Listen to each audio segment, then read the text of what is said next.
여러분 안녕하세요, 교육입니다. 지난주 휴재를 하게 된 안타깝고 기구한 사연이 있었죠. 하지만 이렇게 다시 돌아왔습니다. 중간에 광고 있고요. 재미도 있습니다. 어지러지하니까 꽉 잡으시는 것도 잊지 마시고요. 그럼 바로 들어갑니다. 고고고! 얼마 전 맨 중 맨 휴잭맨이 공식 석상에 혼자 모습을 드러내 화제였습니다. 왜 화제였냐고요? 수십 년간 휴잭맨과 늘 함께 있었던 레드카펫 단골 손님이 바로 얼마 전 이혼한 아내 데보라였거든요. 그래서인지 영국 런던에서 열린 넷플릭스 기묘한 이야기 연극 시사회로 오랜만에 나들이를 나온 휴가 유독 쓸쓸해 보인다는 평이 많았습니다. 그 순간 절친이자 기묘한 이야기의 감독이자 데드풀3의 감독인 쇼 레비가 함께 나타나자 휴가 웃음을 터뜨렸는데요. 팬들의 우려가 있긴 했지만 휴는 크리스탈 팰리스와 리버풀의 프리미어 경기를 보며 미소를 지었고 지금은 다음 브로드웨이 공연을 차차 준비 중이라고 합니다. 근데도 쓸쓸해 보이긴 하네요. 이번 영상은 서브샤크 VPN의 지원을 받아 제작이 되었습니다. VPN이 뭘까요? 이것은 일종의 앱으로 다운받고 클릭 한 방이면 여러분이 있는 국가를 바꿔줍니다. 사용하는 이유는 이런 거. 그리고 다양한 OTT들의 각국에만 있는 콘텐츠들을 감상할 수 있거나 현지 IP가 아니면 접속이 안 되는 쇼핑몰 접속, 구입, 결제까지 쌉 기능이죠. 혹시 보안이 걱정이시라면 정부와 군사 부처에서 쓰는 암호화와 동일한 수준이기 때문에 여러분의 개인정보까지도 가벽하게 숨겨줍니다. 뿐만 아니라 저 역시도 국내에서 리셀 가지고 사기엔 등골 빠개지는 스트릿웨어나 스니커즈들 직구 호롤롤로 때리면서 삶의 만족도를 높이고 있습니다. 잠깐 진짜 중요한 거 윌 스매시 왔어요. 안녕하세요, 윌 스매시입니다. 이 손바닥으로 크리스 록에 싸다구를 날렸죠. 일단 먼저 여러분들께 홀리데이 세일 직구로 얼마나 꿀템을 건졌는지 알려드리고 싶군요. 이 오빠요, 쩔죠? 한국 인터넷 환경 그거 속도만 빠르지 안 되는 게 너무 많죠. OTT 공개도 없거나 늦거나 하고요. 자네가 내 문제를 해결해 줄 거라더군. 얘가 클릭 한 방이면 집을 미국으로 만들어줘요. 구글에서 흐릿한 짤도 쨍하게 보인다고요. 단도직입적으로 묻지 4K 아이돌 직캠 볼 수 있나? 서브샤크 VPN 물론입니다. 우리 집사람으로부터 보안도 철저하고 가벽하죠. 존나 좋군. 하나만 더 말씀드려도 될까요? 영상 설명란에 있는 링크로 들어가서 코드를 입력하면 홀리데이 혜택으로 최대 6개월 무료 혜택을 빠방하게 드립니다. 가수 겸 배우로 활약하고 있는 셀레나 고메즈의 열애 소식이 뜨겁죠. 그 상대는 음악 프로듀서 베니 블랑코 되겠습니다. 한 인스타 계정에서 둘이 사귀고 있다는 소문을 퍼뜨리자 거기에 셀레나가 좋아요를 누르면서 더 확 퍼지게 됐는데요. 셀레나는 여기에 사실이야 라는 댓글로 피셔를 찍어줬습니다. 근데 한 팬이 베니 블랑코가 잘생기진 않았다 라고 말했더니 셀레나는 안쓰럽네 라고 답하기도 했네요. 암튼 갑자기 연인이 탄생해버리자 소식이 일파만파 퍼졌고 셀레나는 자기 인스타 스토리에 한 남자와 있는 모습을 공개. 아마도 베니가 아닐까 싶었죠. 그리고요, 셀레나가 올해 8월에 낸 싱글 순이라는 곡이 있는데요. 이걸 베니가 프로듀스했고 2019년엔 I Can Get Enough를 콜라보했으며 올해 10월 셀레나의 자선 재단인 레어 임팩트의 자선 갈라에도 베니가 참석했으니 서로 안지는 좀 된 거죠. 그리고 지난 몇 년간 싱글 라이프를 즐기고 있다던 셀레나가 올해엔 자신의 요리 프로그램 셀레나 플러스 셰프에서 좋아하는 사람이 있다고 밝혔는데 그게 베니였군요. 또 얼마 전엔 요런 키스샷을 공개했기 때문에 빼박이다 이렇게 보시면 되겠습니다. 저도 이제 비트 찍어야겠어요. 전간의 현예가 또 한 건 했습니다. 바로 KKK단 같은 이 패션 때문인데요. 지난주 마이애미에서 열린 자신의 새 앨범의 리스닝 파티에서 이런 복장을 한 카니를 본 흑인 커뮤니티는 충격에 빠졌다고 합니다. 카니는 2022년 10월 자신의 패션 브랜드 이지의 쇼 행사장에서 While Lives Matter라고 적힌 티셔츠를 입었고 BLM이 사기라는 건 누구나 다 알고 있습니다 라고 밝힌 바 있죠. 그 다음 반유대주의적 발언까지 쭉 이어지며 결국엔 이런 복장 논란까지. 진짜 논란대장이야. 요즘도 꾸준히 남친 트래비스의 경기를 보러 간다는 테일러 스위프트. 상대팀 서포터들은 테일러를 어떻게 대할까요? 한번 보시죠.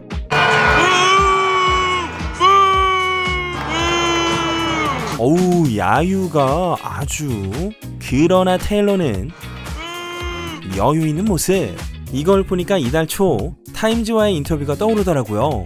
내가 경기장 어디에 있는지 다들 알고 있을지도 모르고 근처엔 카메라가 있고 언제 전광판에 비칠지 모르기 때문에 내가 앞으로 17번을 더 보러 갈지 한 번 더 보러 갈지는 모르겠다 라며 상대팀 서포터들이 야유를 하더라도 남친을 응원하고 싶은 마음엔 변함이 없다는 심정을 내비쳤네요. 사실 2023년은 테일러에게 매우 특별한 한 해였죠.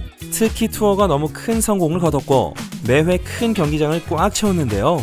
팬들이 테일러의 콘서트를 보기 위해 이동, 숙박, 현지 쇼핑, 굿즈, 외식 등으로 많은 비용을 쏟았고 적게 잡아도 한화 7조 원에 달하는 미국 내수 경제 효과를 불러일으키게 되면서 월스트리트저널은 이 현상을 테일러노믹스라고 불렀습니다. 일례로 LA에선 총 6회 공연을 했는데요. 50만 명의 관객들을 동원하면서 한화 약 4,500억 원의 매출을 기록, LA의 GDP를 밀어올렸다고 합니다. 내년 2월부터는 아시아, 호주, 유럽 등지에서 투어를 재개하며 영국 웸블리 스타디움에서만 8회 공연을 한다고 합니다. 워싱턴 포스트지는 내년 가을쯤 투어가 종료될 시점에 테일러의 총 수익을 한화 약 5조 8천억 원 정도로 예측하고 있습니다. DC 물맨 2 얼마 전에 개봉했죠. 리뷰 영상은 여기 있으니까 봐주시면 좋겠고요. 물맨 역 제이슨 모모아가 팬들이 바란다면 아쿠아맨을 계속 연기하고 싶다는 생각을 밝혔습니다. 엔터테인먼트 투나잇과의 인터뷰에서 난 이 캐릭터를 사랑하고 가능한 한 오랫동안 연기하고 싶다 라고 발언했는데요. 이럴 때면 생각나는 사람 한 명 있죠. 나름 제이슨도 자기 캐릭터의 운명을 알고 있는 것인지 그치만 계속할 수는 없을 것 같다. 전망이 좋아 보이지 않는다 라고 덧붙이기도 했습니다. 네, DC 수장 스건이 형은 DC 영화의 과거사를 완전히 청산했기 때문에 솔까 이젠 작별을 고해야 하지 않을까 싶어요. 또 그분이 오셨습니다. 머라이어 캐리의 All I Want for Christmas is You가 1년 만에 또 전미 싱글 차트 1위로 돌아옴과 동시에 글로벌 차트에서도 선두를 차지했습니다. 1994년에 발매된 이 곡은 2019년에 발매 25주년을 맞아 총 19번째 차트 1위를 기록했는데요. 차트인을 총 63주나 한 최장 기록도 경신했습니다. 여러분들이 잘 모르실 겨울에 듣기 아주 좋은 머라이어 캐리의 곡 하나를 추천드리자면요. 보이즈 투맨과 부른 원 스윗 데이라는 곡이 있으니까요. 주간기몇회 끝나면 들어보세요. 죽입니다.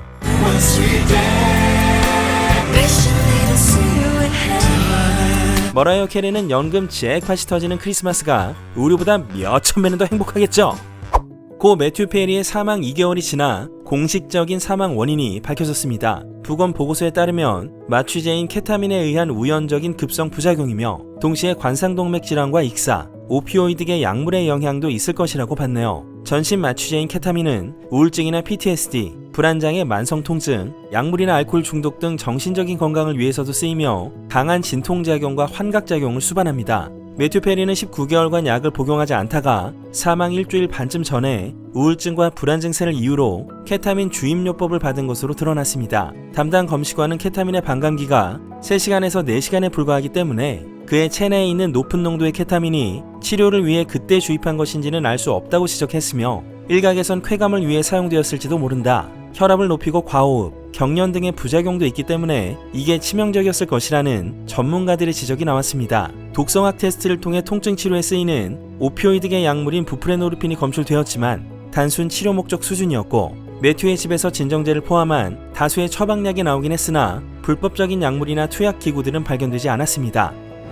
다음은 마지막 소식입니다. 진짜 연말에 뜬금포 하나 터졌죠. 분노의 질주 시리즈로 알려진 빈 디젤이 전 어시스턴트 여성에게 성폭행을 이유로 제소된 것으로 나타났습니다. 원고인 아스타 조나스는 며칠 전 LA 고등법원에 26페이지에 이르는 소장을 제출했는데요. 여기엔 2010년 분노의 질주 5편을 촬영하던 시기에 발생한 성폭행에 대한 내용을 자세하게 적었습니다. 빈 디젤 측은 전면적으로 부정하는 성명을 발표했고요. 일단 조나슨 측의 소장 내용을 보자면 당시 영화학교 프로그램을 갓 수료했던 조나스는 빈 디젤의 영화 제작사 원레이스 필름에 고용되었고 미국 조지아주 애틀랜타에서 분노의 질주 촬영 기간 동안 빈 디젤이 주관하는 파티를 준비하거나 케이터링 음식을 제공하고 빈 디젤이 여성 팬들과 사진을 찍을 경우 팬들이 선을 넘지 않도록 커버를 치는 일종의 현장 비서 역할을 겸했었다고 밝혔습니다. 그런데 소장에 따르면 어느 날 밤 빈 디젤이 클럽에서 데려온 호스티스들과 함께 있는 동안 호텔 스위트룸에서 기다리라는 지시를 받아 방에서 대기하고 있었는데 호스티스들이 돌아간 이후 빈 디젤이 방으로 들어와 억지로 침대 위에 눕혔고 조나스는 거부하며 문 쪽으로 향했으나 그럼에도 다가온 빈 디젤이 강제로 행위를 시작했고 조나스는 소리치며 화장실로 뛰어들어갔다고 주장했습니다. 자세한 내용은 고정 댓글에 적어두도록 할게요. 조나슨이 당시 심경을 밝히길 직장을 잃고 앞으로 업계에 발을 못 들이게 될까봐 겁이 났고 어떻게든 빈디젤을 화나지 않게 하려 애썼지만 그 일이 벌어지고 몇 시간 만에 빈디젤의 여동생이자 원레이스의 대표인 사만다 빈센트로부터 전화가 걸려와 해고 통보를 받았다고 합니다. 그때가 일을 시작한 지 2주도 안 된 시점이었죠. 이어서 조나스는 이젠 내게 볼 일이 없어서 해고한 건 명백하다. 빈디젤은 자신의 성적 욕망을 충족시키기 위해 날 이용했고 내 자존감은 망가졌다 라는 입장을 밝혔습니다. 조나슨의 변호사인 클레어 리즈 쿠틀레이가 빈디젤과 그의 성폭행을 은폐한 사람들에게 그 끔찍한 행동에 대한 책임을 물을 것이라는 성명을 내자 빈디젤의 변호사 브라이언 프리드먼도 베니티 페어지를 통해 성명을 발표했죠. 분명히 해두겠습니다. 빈디젤은 상대 측의 주장을 전적으로 단호히 부정하고 있습니다. 9일간 고용된 사람이 13년 전에 있었던 일로 소송을 거는 건 처음 봤습니다. 이런 영문모를 주장이 잘못되었음을 증명할 분명한 증거가 있습니다. 라고 말이죠. 그렇다면 왜 10년이 넘게 지난 일을 이제 와서 법정 배틀로 몰고 가느냐? 조나슨 측은 원레이스와 했던 근로계약이 그 이유라고 주장했는데요. 특히나 이번 소송은 2022년 캘리포니아주에서 제정된 직장 내 성폭력이나 괴롭힘 등과 관련된 비밀 유지 의무를 무효화하는 스피크 아웃 액트, 일명 스피크 아웃법과 2009년 이후 발생한 성학대 혐의의 시효를 한시적으로 면제하는 캘리포니아 주법 AB 2777을 통해 진행 중인 것으로 알려졌습니다. 게다가 과거 10년 동안 미투나 타임원 무브먼트로 점차 자신의 심경이 더 이상 고통받기보다는 정의를 찾는 쪽으로 변모되었다고 주장하고 있는 것이죠. 소장인 빈디젤뿐만 아니라 원레이스의 상사로부터 호텔방으로 오라는 지시를 받고 알몸으로 있던 그 상사에게 봉변을 당할 뻔했다는 내용도 있었으며 나는 빈디젤의 성폭행에 용기 있게 저항하던 중 해고되었고 빈디젤은 보호받을 것이며 그의 성폭행은 은폐되었다는 주장으로 소장을 마무리했습니다. 지금 단순히 성폭행만 건 게 아니라 원레이스 프로덕션 사장인 빈디젤의 여동생에겐 성차별, 적대적 작업 환경, 보복 및 부당한 해고 혐의로 고소 풀세트를 걸었기 때문에 꽤나 긴 싸움이 될 듯합니다. 과연 어떻게 될지 이 사건 계속 예의주시하도록 하겠습니다. 네, 오늘은 여기까지 하겠습니다. 지금 흥행몰이 중인 영화 노량의 분석 리뷰 영상, DCU의 종착지 아쿠아맨과 로스트 킹덤 리뷰 많은 성원 부탁드리겠습니다. 그리고 한 가지 중요 공지사항이 있어요. 10월 28일 목요일 밤 10시 김요한 케이지가 왓챠와 함께 블루자이언트 왓챠 파티를 진행하게 되었습니다. 영화도 함께 보고 끝나고 Q&A도 있으니까요. 많이들 놀러오시면 좋겠습니다. 요즘 진짜 너무 춥죠? 건강 유의하시고요. 행복한 크리스마스 맞이하시길 바라겠습니다. 그럼 여러분 모두 메리 크리스마스!